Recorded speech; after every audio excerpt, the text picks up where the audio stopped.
ওম শান্তি। ওম সকল রুহানি ভাই বোনেদের আমাদের আজকের এই গভীর মুরলি মন্থনে স্বাগত জানাই।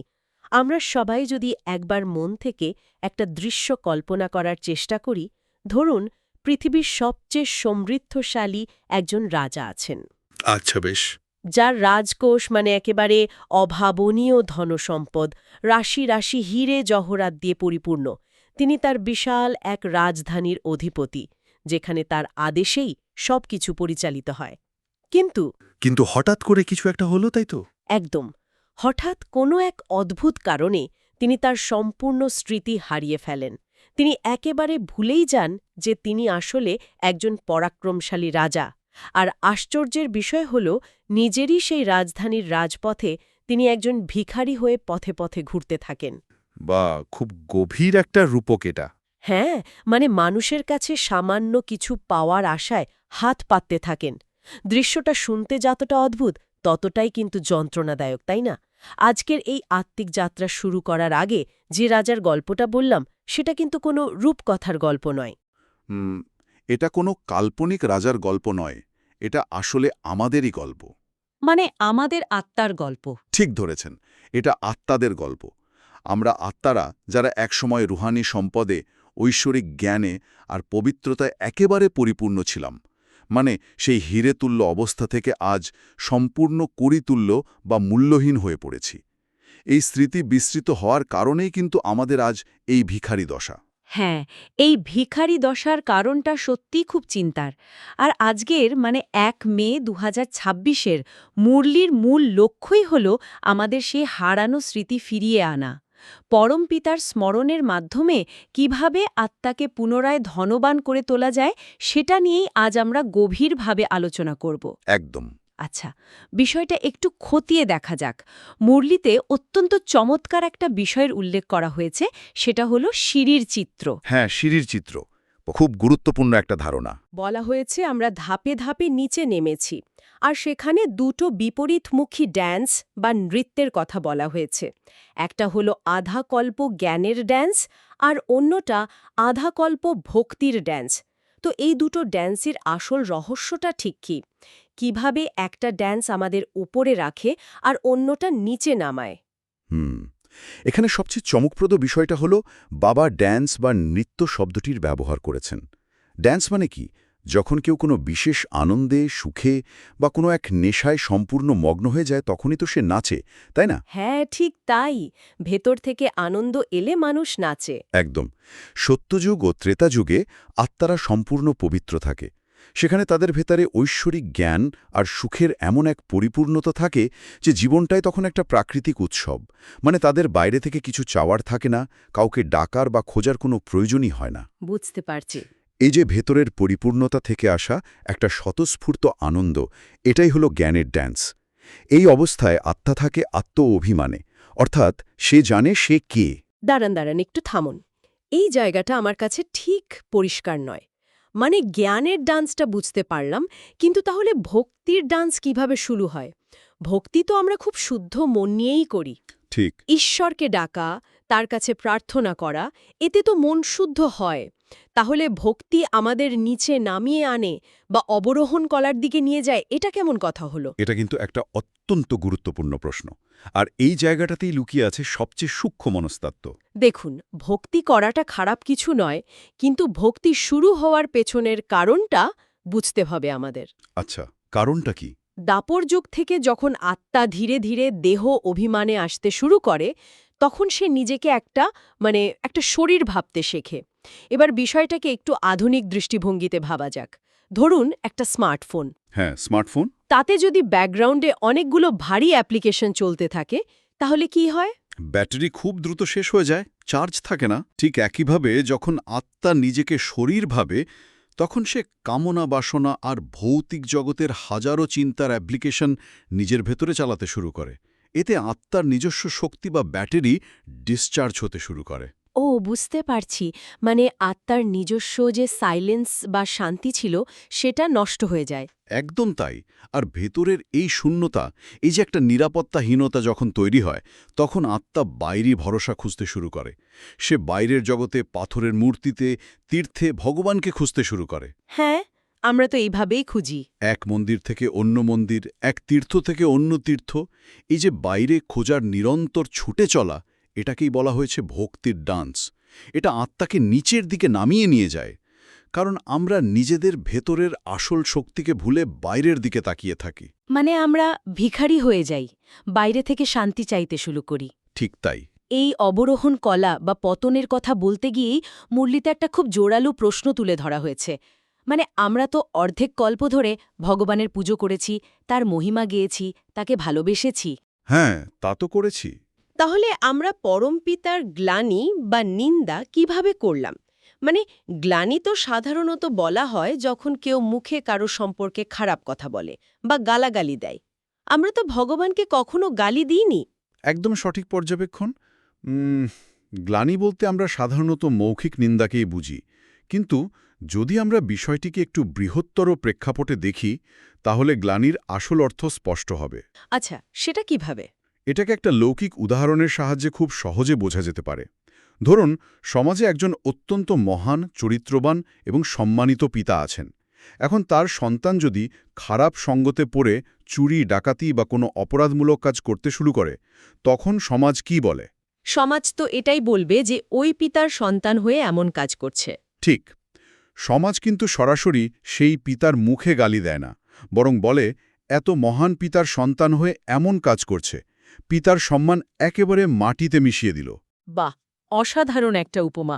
মানে আদি সনাতন দেবী দেবতা, তার সেই পবিত্র আত্মারা, যারা স্বয়ং পরমপিতার শ্রেষ্ঠ রচনা ছিল, তারা যখন কাম, ক্রোধ, লোভ, মোহ ও অহংকারের মতো বিকারের বশবর্তী হয়ে আসুরিক আচরণ শুরু করে, তখন পরোক্ষভাবে সেই রচয়িতারই গ্লানি হয়। একদম ঠিক ধরেছেন।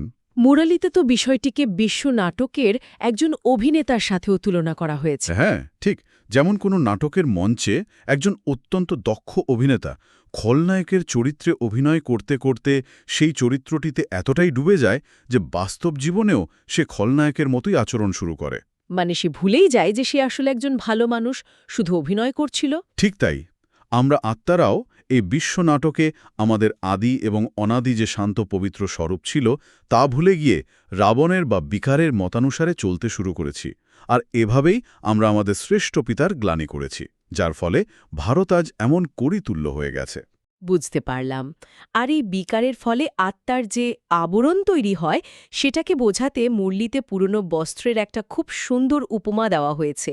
বলা হয়েছে, যখন আমরা নতুন বস্ত্র কিনি তা একেবারে শতপ্রধান থাকে, হ্যাঁ, একদম নিখুঁত থাকে।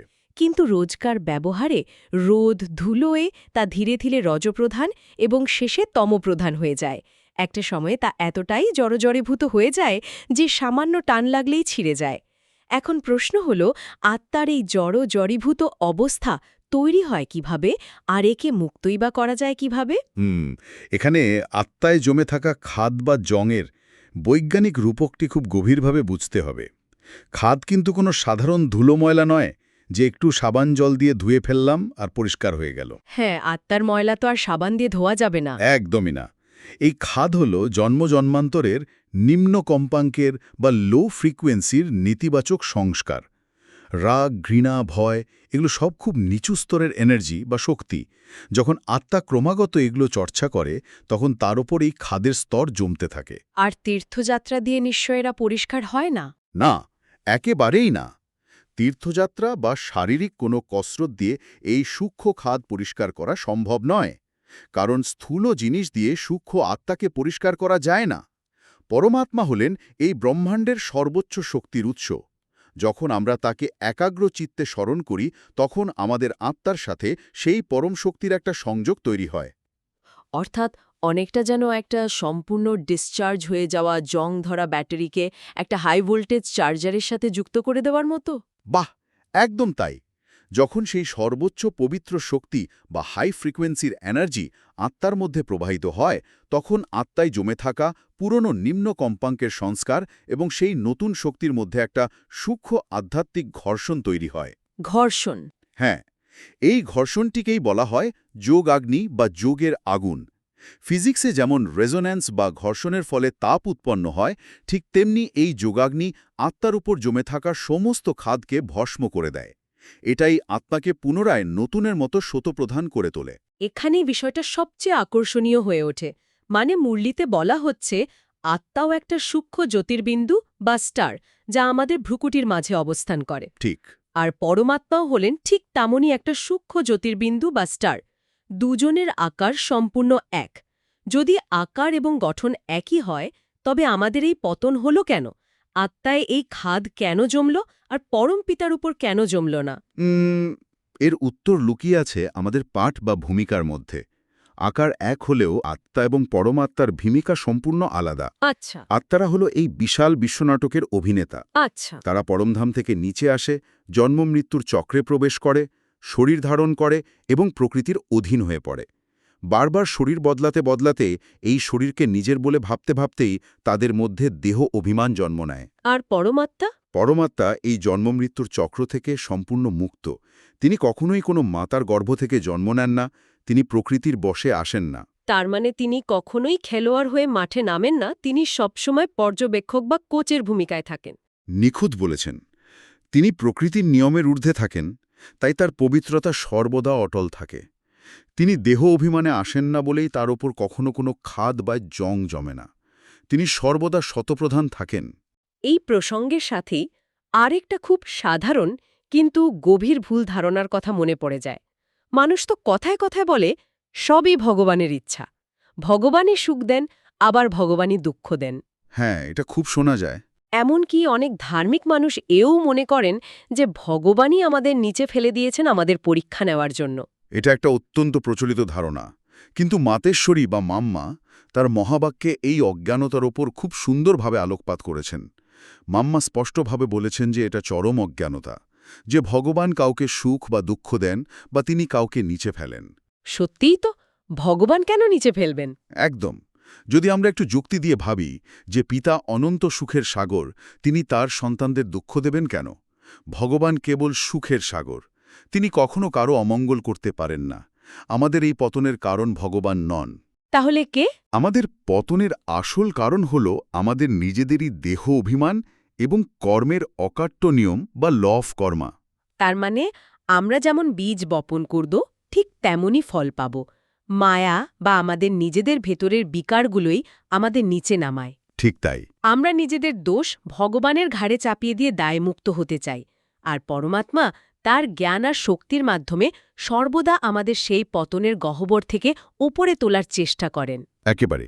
এই কর্মের নিয়মটি অকাট্য এবং অত্যন্ত বিজ্ঞানসম্মত। নিউটনের তৃতীয় সূত্রের মতোই প্রত্যেক ক্রিয়ার একটি সমান ও বিপরীত প্রতিক্রিয়া আছে। হ্যাঁ, ফিজিক্সের নিয়ম। যখন আমরা দেহ অভিমানে এসে কাম, ক্রোধ বা অহংকারের বশবর্তী হয়ে ভুল কর্ম করি, তখন আমরা দুঃখের বীজ বপন করি আর ফলস্বরূপ দুঃখই পাই। আর যখন আত্ম অভিমানে থেকে পবিত্রতা ও প্রেমের সাথে শ্রেষ্ঠ কর্ম করি, তখন আমরা সুখ পাই। মানে এর দায় সম্পূর্ণভাবে আমাদের নিজেদের। একদম। ঈশ্বর এখানে কোনো জজ বা বিচারক হয়ে বসেনি যিনি শাস্তি দিচ্ছেন। তিনি শুধু নিয়মটা আমাদের বুঝিয়ে দিচ্ছেন। তো নিয়ম থেকে রক্ষা পাওয়া, এগুলোর জন্য কি আমাদের এই সংসারের সবকিছু ছেড়ে দিতে হবে? মানে সন্ন্যাস নেওয়ার কথা বলছেন? হ্যাঁ, মানে পরিবার, চাকরি, দায়িত্ব সব এড়িয়ে জঙ্গলে গিয়ে সন্ন্যাস নিতে হবে কি? এখানেই মুরলির সবচেয়ে বাস্তবসম্মত শিক্ষাটি লুকিয়ে আছে। মুরলি কখনো কর্মসন্ন্যাসের কথা বলে না, মুরলি বলে রাজযোগের কথা। আমাদের কর্মযোগী হতে হবে। কর্মযোগী বিষয়টা একটু বুঝিয়ে বলবেন? একটু ভেবে দেখুন, রাজা জনকের উদাহরণটি। তিনি বিশাল রাজপাট সামলাতেন, রাজ্য পরিচালনা করতেন, কিন্তু তার মন সর্বদা ঈশ্বরের সাথে যুক্ত থাকত। তিনি কর্ম করতেন, কিন্তু কর্মের বন্ধনে জড়াতেন না। বাহ, সুন্দর উদাহরণ। অথবা ধরুন একজন সাধারণ ছুতোর মিস্ত্রি। সে হয়তো সারাদিন কাঠ কাটছে, আসবাবপত্র বানাচ্ছে, কিন্তু তার ভেতরের স্থিতি পরমপিতার সাথে যুক্ত। আসল কথা হলো হাত দিয়ে কর্ম করতে হবে, কিন্তু বুদ্ধির যোগ যেন পরমপিতার সাথে যুক্ত থাকে। এটাকে তো কমল পুষ্প বা পদ্মফুলের সাথেও খুব সুন্দরভাবে তুলনা করা যায়। পদ্মফুল তো সেই কাঁদায় আর নোংরা জলেই জন্মায়, কিন্তু তার পাপড়িতে এক ফোঁটা কাদার দাগও লাগে না। সে জল থেকে সম্পূর্ণ নির্লিপ্ত থাকে। ঠিক বলেছেন। আমাদেরও এই পুরনো পৃথিবীতে এই জড়জড়ভীত শরীরের মধ্যে থেকেই নির্লিপ্ত থাকতে হবে। কর্ম থেকে পালানো সমাধান নয়, বরং কর্মের মাঝে থেকে নিজের মানসিক অবস্থাকে ঠিক রাখাটাই আসল রাজযোগ। একদম ঠিক। আর এই নির্লিপ্ততা বা বৈরাগ্যের ফলে আত্মা এক অপরিসীম অভ্যন্তরীণ শক্তি লাভ করে, যাকে বলা হয় উইল পাওয়ার। আর এই উইল পাওয়ার থেকেই আসে অতীন্দ্রিয় সুখের অনুভূতি। আচ্ছা, এই অতীন্দ্রিয় সুখ জিনিসটা আসলে কি? এটা কি আমরা দৈনন্দিন জীবনে যে সুখ পাই তার চেয়ে আলাদা কিছু? সম্পূর্ণ আলাদা। সাধারণ সুখ আমাদের ইন্দ্রিয়ের ওপর নির্ভরশীল। যেমন ধরুন, ভালো খাবার খেলে জিভে সুখ হয়, সুন্দর গাড়ি কিনলে বা অন্যের প্রশংসা শুনলে মনে সুখ হয়। হ্যাঁ, এগুলো তো আমরা রোজই অনুভব করি। কিন্তু এগুলো বাইরের পরিস্থিতির ওপর নির্ভর করে। আর যেহেতু বাইরের পরিস্থিতি সবসময় পরিবর্তনশীল, তাই এই সুখও ক্ষণস্থায়ী। আজ আছে, কাল নেই। কিন্তু অতীন্দ্রিয় সুখ হল সেই সুখ যা ইন্দ্রিয়ের অতীত। অর্থাৎ বাইরের পরিস্থিতি যাই হোক না কেন, আত্মা ভেতরে স্থির থাকে। হ্যাঁ, হয়তো বাইরে অনেক অশান্তি চলছে, কর্মক্ষেত্রে সমস্যা চলছে, কিন্তু আত্মার ভেতরে এক অটল শান্তি বিরাজ করছে। কারণ আত্মা জানে তার আসল পরিচয় কি, এবং তার সংযোগ সরাসরি পরম শক্তির সাথে যুক্ত। বুঝতে পারছি। এই সুখ কোনো ভৌতিক বস্তু বা ব্যক্তির ওপর নির্ভরশীল নয়। আর এই অতীন্দ্রিয় সুখই আত্মাকে ভবিষ্যতে অটল অখণ্ড স্বরাজ্যের অধিকারী করে তোলে। যে নিজের মনের ওপর, নিজের ইন্দ্রিয়ের ওপর রাজত্ব করতে পারে, সেই তো প্রকৃত রাজা। কি দারুণ একটা কথা! যে নিজের মনের রাজা, সেই প্রকৃত স্বরাজ্যের অধিকারী। আর এই সুখ থেকে আমাদের দূরে সরিয়ে দেয় কে জানেন? কে? আজকের মুরলির স্লোগানে ঠিক এই কথাটাই খুব সুন্দরভাবে বলা হয়েছে। বলা হয়েছে, যেখানে আমার আসে সেখানে বুদ্ধি বিভ্রম ঘটে। এই আমারের সাথে বুদ্ধি বিভ্রম হওয়ার সম্পর্কটা কি? আমার শব্দটি হল অহংকারের সবচেয়ে সূক্ষ্ম এবং সবচেয়ে বিপজ্জনক রূপ। কিভাবে? যখনই আমরা বলি আমার বাড়ি, আমার শরীর, আমার সম্মান, আমার সন্তান, তখন আমরা সেই বস্তু বা মানুষগুলোর সাথে নিজেদের সত্তাকে, নিজেদের আইডেন্টিটিকে জড়িয়ে ফেলি। আমি এটা একটা খুব সাধারণ উদাহরণ দিয়ে মেলাতে পারি। ধরুন, রাস্তায় চলতে গিয়ে একটা নতুন গাড়িতে সামান্য একটা আঁচড় লাগলো। আচ্ছা। এখন গাড়িটা যদি আমার হয়, তাহলে তো রাগে মাথা খারাপ হয়ে যাবে, রাতের ঘুম উড়ে যাবে। কিন্তু গাড়িটা যদি অন্য কারো হয় বা ভাড়ার হয়, তখন আমরা খুব শান্তভাবে বলি, আরে ঠিক আছে, রাস্তায় বেরোলে অমন একটু আধটু হয়। একদম। এই যে আমার হলেই অশান্তি, এটাই কি বুদ্ধিবিভ্রম? অসাধারণ উদাহরণ দিয়েছেন। একেবারে এটাই ঘটে। যখনই বস্তুটা আমার হয়, তাতে সামান্য আঁচড় লাগলেই আমাদের ভেতরে অশান্তি তৈরি হয়। মন বিচলিত হয়ে ওঠে, আমাদের হিতাহিত জ্ঞান লোপ পায়, আমরা রেগে যাই। এটাকেই বলা হয় বুদ্ধি বিভ্রম হওয়া। আচ্ছা। কিন্তু যখন আমরা এই আমার শব্দটিকে তেরা, অর্থাৎ ভগবানের বলে সমর্পণ করে দিই, মানে বলি বাবা সব কিছু তেরা, তখন আমরা শুধু একজন ট্রাস্টি বা পাহারাদার হয়ে যাই। ও, একজন ট্রাস্টি বা কেয়ারটেকার, সে তো শুধু জিনিসের দেখাশোনা করে, অত্যন্ত নিষ্ঠার সাথে দায়িত্ব পালন করে, কিন্তু তার উপর নিজের অধিকার ফলায় না। ঠিক। ফলে তার হারানোর কোনো ভয়ও থাকে না, সে সম্পূর্ণ চিন্তামুক্ত থাকে। ঠিক তাই। একজন ব্যাংকের ক্যাশিয়ার সারাদিন কোটি কোটি টাকা নাড়াচাড়া করেন, কিন্তু দিন শেষে শান্তিতে বাড়ি ফিরে ঘুমান। কারণ তিনি জানেন ওই টাকা তার নয়। দারুণ একটা পয়েন্ট। আমাদেরও জীবনের প্রতিটি ক্ষেত্রে, পরিবারে, সম্পত্তিতে ঠিক এই ট্রাস্টিশিপের মনোভাব নিয়ে আসতে হবে। আর এই চিন্তামুক্ত অবস্থাতেই আমরা চিরস্থায়ী অতীন্দ্রিয় সুখের অনুভূতি লাভ করতে পারি। আজ আমরা সত্যি অনেক গভীর বিষয় নিয়ে আলোচনা করলাম, বিশেষ করে এই যান্ত্রিক জীবনের মাঝে কিভাবে আধ্যাত্মিক মেকানিক্সগুলো কাজ করে তা নিয়ে। আজকে সম্পূর্ণ মুরলী মন্থনের মূল নির্যাস হল কিভাবে আমরা সেই রাজকোষে পরিপূর্ণ আত্মারা নিজেদের আদি স্মৃতি হারিয়ে এই ভবঘুরি দশায় এসে পৌঁছেছি। হ্যাঁ, আমরা শরীররূপী অ্যাপ্লিকেশনগুলো চালাতে গিয়ে নিজেদের ব্যাটারি ডিসচার্জ করে ফেলেছি। কিন্তু আশার কথা হল, শুধু দেহ অভিমান ত্যাগ করে এবং সেই পরম পিতা জ্যোতির্বিন্দুকে নিরন্তর স্মরণের মাধ্যমে সেই যোগাগ্নি জ্বালিয়ে আমরা আবার আমাদের উপর জমে থাকা খাদ পরিষ্কার করতে পারি, আর ফিরে পেতে পারি আমাদের সেই হারানো রাজত্ব, সেই অতীন্দ্রিয় সুখের উত্তরাধিকার। আর এর জন্য দরকার শুধু একটু সচেতনতা, একটু আত্ম-অনুভূতি এবং নিজের আসল স্বরূপকে চেনা। সংসার ছাড়ার কোনো প্রয়োজন নেই, শুধু মন থেকে আমার শব্দটাকে মুছে ফেলে তেরা করার অভ্যাস করতে হবে। একেবারে। আজকের এই আলোচনা শেষে আমাদের ভাই বোনেদের জন্য একটা গভীর মনস্তাত্ত্বিক ভাবনা দিয়ে শেষ করা যাক। আজকের দিনে আমাদের চারপাশের পরিস্থিতি নিয়ে একটু গভীরভাবে ভাবা যেতে পারে। হ্যাঁ, অবশ্যই। সারা দিনে যখনই মুখ দিয়ে বেরোবে আমার বাড়ি, আমার গাড়ি, আমার শরীর বা আমার সমস্যা, তখন একবার একটু থমকে গিয়ে প্রশ্ন করা দরকার, এগুলো কি সত্যিই আমাদের? আমরা কি এগুলোর সাথে পৃথিবীতে এসেছিলাম, বা এগুলোর সাথে নিয়ে যাব? কিছুই তো সাথে যাবে না। ঠিক, নাকি আমরা সবাই এই বিশাল বিশ্ব নাটকের মঞ্চে কিছুক্ষণ নিজেদের ভূমিকা পালন করতে আসা মুসাফির মাত্র? আমরা যদি একবার ভেবে দেখি, যদি আজকের দিনে অন্তত 1 ঘন্টার জন্য আমাদের চারপাশের সবকিছুকে, সম্পর্কগুলোকে, দায়িত্বগুলোকে শুধু একজন ট্রাস্টি হিসেবে আগলে রাখা যায় এবং মনে মনে বলা যায় সব কিছু তেরা, তবে মনের ভার কতটা কমে যাবে? অনেকটাই হালকা হয়ে যাবে মন। সেই ভিখারি অবস্থা থেকে আবার রাজার মতো অনুভূতি ফিরে পেতে এই সামান্য চিন্তার পরিবর্তনটুকুই হয়তো যথেষ্ট। ওম শান্তি। ওম শান্তি।